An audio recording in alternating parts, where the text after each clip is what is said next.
Hello लोगोफोर खुलुमबाय नोंथांमोन साफ्रोमखौबो आंनि यूट्यूब चैनलनि गोदान भिडियो फिन खेबसेयाव गोसो गोथारै बरायनानै लाग्रा फिनबावबाय।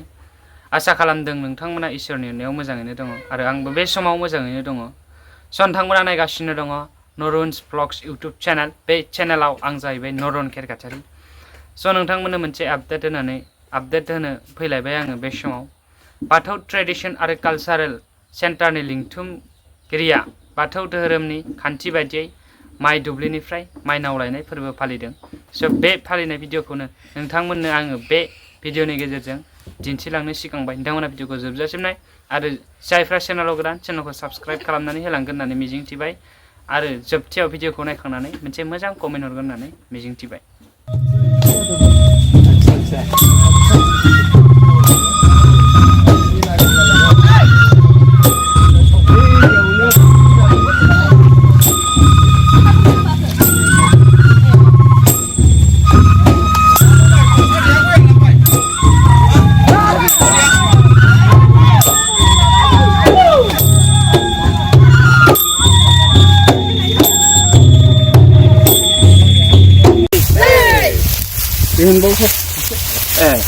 माइनाव थिसनहैनायनि माइ आग लायनायनि माइनावखौ बरायनानै लांनायनि दुब्लिनिफ्राय माइनावखौ बरायनानै लांनायनि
गोदोथ' बेबायदि फोथाराव फैनानै दानि गोदान आखुथायनि गेजेरजों लांनाय जाया।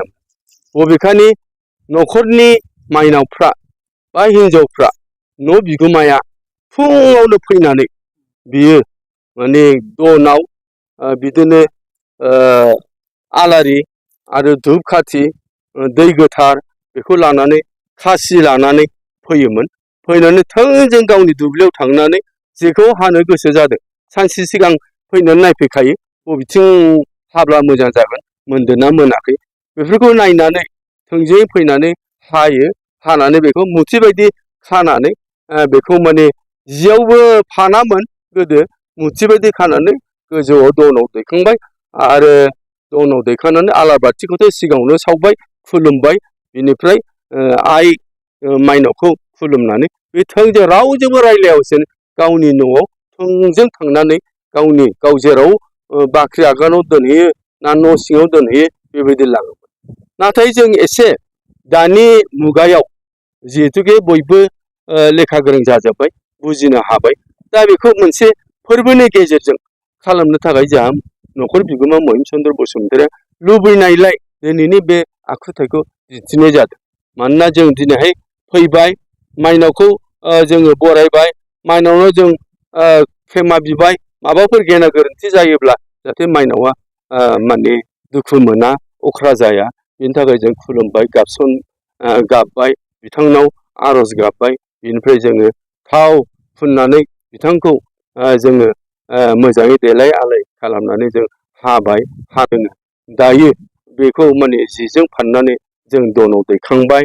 दनाव दैखांनानै जों दा लांनोसै न'खराव, जाहाथे बियो आलो गोजोनै जाहाथे अन्थाइ बायदि गिलिर महर लानानै जाहाथे महिम चन्द्र बसुमतारि आरो हेमलता बसुमतारि न'आव थाबाय थायो आरो बिथांनि न'खरखौ जाहाथे अरायबो आबुं महरै थानानै बिथांमोननि जानाय लोंनाय गथ' गथाय फिसौ फिथाइ जाहाथे बेबायदिनो जुगे जुगे मोजाङै संसार खुंलांनो हायो, बे मिजिंखौ थिनानै आं मुस्रि सर्बेस्वर बसुमतारिया दौरि जानानै बे बाथ्राखौ आं बुंबाय आरो आं आफा इसोर बोराइ बाथौनावबो आर'ज गाबबाय।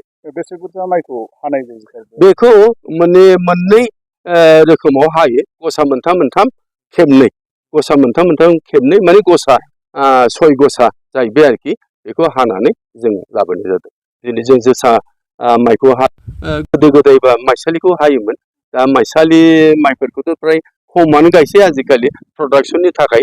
बेनिखायनो दिनै जोसाखौनो ओंखाम गोरलै जाजेननाय जायोब्ला बेखौनो हानानै लाबोनाय जाबाय। बे फोरबोनि गेजेरजों जों बर' एबा बाथौ धोरोमा मा फोथायनाय दङ? बाथौ धोरोमा फोथायनाय जोंहा माइनावआ लोखिया जाहाथे लोखिखौ जुदि जों आलाय-आथानि खालामबाथ' जानाय नङाना। जोंनाव खेरायावनो दंखायो जे माने आथिंजों जोथ्रोबफ्लांबाय, दैयाव फानसे अराव फानसे खालामफ्लांबाय, बे दायनि थाखाय निमाहा बिनांगौ। बेखायनो जों बे आइ बिमा माइनावखौ जों आलो गोजोनै जाहाथे जों न'आव सहैनो हायोब्ला बे अरायबो गोथारथि जायो आरो न'खराबो गोजोन जायो। बे जिनिसखौ जों साननानै लायो। बेयाव आं नोंथांमोनखौ आंनि गोसो गोरबोनि खुलुमनाय बावहरबाय। दिनै माग दाननि आघोन दाननि 1 थारिख। दा बे आघोन दाननि 1 थारिखआव बयबो साफ्रोमबो न'खरफ्रामबो दुब्लियाव थांनानै माइखौ हाजेननानै लायो। बेखौनो आग लायनाय बुङो। बेखौ गुबुन गुबुन जायगायाव मोनथाम रोखोमनि बुंनाय जायो। आग लायनाय, माइनाव दुब्लिनिफ्राय माइनाव बरायनाय आरो लोखि बरायनाय होननानै बुङो।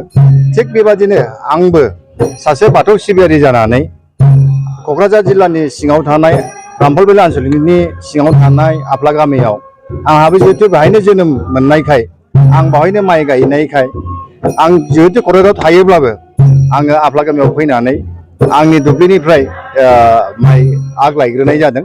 बेखौ बाथौ धोरोमनि नेमखान्थि बादि दा जोङो बरायदों। बेखौ गोदो गोदाय बयबो लायखायोमोन आरो आङो लामायाव दहाय क'क्राझारनिफ्राय जेब्ला फै नुबोदों। थिग बेबादिनो आङो दिनै दुब्लिनिफ्राय आग लायनाय हाबाफारिखौ मावनाय जादों। लोगोसे आङो बेजोंनो लोगोसे लोब्बा लाखिनानै क'क्राझार जिल्ला दुलाराय बाथौ गौथुमनि जोंनि आर'ज हान्जा बिथांमोनखौ लेंहरनानै आङो दा आर'ज लागासिनो दङ। बेखौ नुगासिनो दं आरो दा। नोंथाङा बेबायदि परम्पराखौ माब्लानिफ्राय आरो बोसोरफ्रोमबो खालामदों? आङो बेखौ खालामफेराखै। गोदो आं उन्दै समाव आइमोनखौ आङो बे गामिनिफ्राय 35 बोसोरसो सिगां क'क्राझाराव थाहैदों। नाथाय आइमोनखौ गोदो गोदाय आङो नुयोमोन। खिन्थु बेखौ आइमोन गैला, आफामोन गैयैखाय आङो जिहेतु न'नि सासे गारजेन जानायखाय आङो बे खामानिखौ आग लायनाय हाबाफारिखौ देग्लायनिफ्राय खालामफिननाय जादों। जों मिथिनो लुबैदों नोंथांनिफ्राय जे गोदो गोदायनिफ्रायनो बे परम्पराखौ फालिबोबाय थादों। मानि थाखाय आग लायनाय जायो बेखौ जों एसे फोरमायदों। बाथ्राया सैथो, आग लायनाया लायखायो बयबो। नाथाय बेखौ गुवारै रावबो मिथिनाय जाया।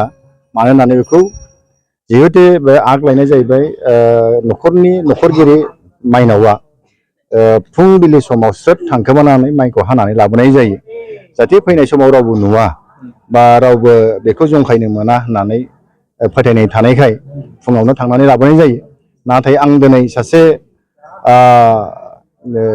बाथौआव ओंखारनानै बाथौ गौथुमाव ओंखारनायलाय माखासे नेमखान्थिखौ जोङो दुलाराय बाथौखौ जों लांफानांगौ होननायलाय बे हाबाफारिखौ दिनै लानाय जादों आरो।